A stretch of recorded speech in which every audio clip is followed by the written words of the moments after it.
Ce qui me dérange, moi, c'est qu'on trouve des mosquées à Cannes et qu'on y croise des femmes voilées. Ce n'est plus la France.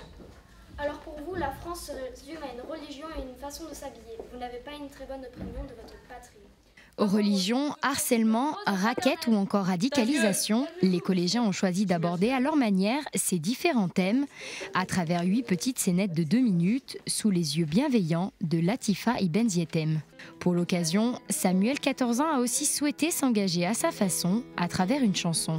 Je pense que certains vont pleurer, sauf si tout le monde a oublié, parce qu'on en parle une semaine et après c'est du passé. La chanson au début c'était pour un exposé, on devait faire un exposé sur un chanteur qui avait fait une musique engagée. Du coup avec mon ami on a décidé de la composer, donc j'ai écrit les paroles et il a composé la musique. Et après au final la musique elle est restée, elle parle des attentats, qu'il ne faut pas oublier tout ce qui s'est passé, puisque c'est que ça s'est passé, donc il faut quand même en parler. Avant de présenter leur travail, les collégiens se sont d'abord imprégnés de son livre « Dis-moi Latifa, c'est quoi la tolérance ?» Et quand on joue ces scènes, on ressent un peu la douleur ou la tristesse qu'elle a pu ressentir quand on lui posait des questions, quand le livre a été écrit. Et ils se sont emparés en fait des valeurs, entre guillemets je dirais des leçons données par Latifa. Dans son livre est une interview en fait. Je ne sais pas si vous voyez, ce sont des questions qui lui sont posées par des jeunes et elle répond. Et du coup, ils ont pris des thèmes qui leur plaisaient, des idées.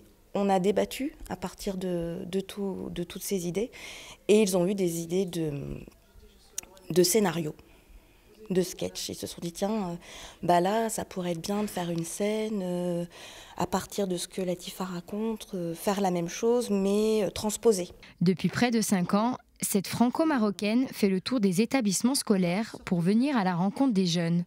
L'idée, échanger, partager, mais aussi mettre en garde des dangers qui planent sur eux, notamment avec l'arrivée des réseaux sociaux et le phénomène de radicalisation. Les réseaux sociaux pour les protéger, pour dire attention, ne tombez pas dans cette piège des radicalisations, parce que Daesh, qu'est-ce qu'il fait?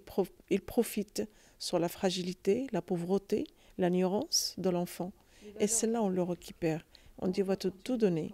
Et si tu peux rien faire, personne ne t'aime, moi je vais tout donner. Et c'est là le problème. Que ce soit une fille ou un garçon, naïvement, il dit voilà, il y a quelqu'un qui m'écoute, il y a quelqu'un qui s'intéresse à moi, je dois y aller. Et c'est pour ça que je passe ce message dans les écoles. Faites beaucoup attention. Ces théâtralisations de ces écrits s'inscrivent dans un projet plus global, Tolérance 2.0, où les jeunes essayent à leur façon de transmettre les bonnes valeurs. Transmettre l'idée que les jeunes pouvaient, eux, être des pourvoyeurs de tolérance et de vivre ensemble pour les autres jeunes et puis pour les parents, pour les éducateurs, puis pour ceux, par exemple, qui sont un petit peu fâchés avec la République. L'idée, c'était aussi de pouvoir, ces jeunes-là, ou ces adultes-là, et encore une fois, pour ceux qui sont un petit peu en déshérence vis-à-vis de ces thématiques de liberté, égalité, fraternité. Dit forte en émotion, aujourd'hui Latifa Ibn Zietem souhaite plus que jamais poursuivre son combat pour la jeunesse et la paix.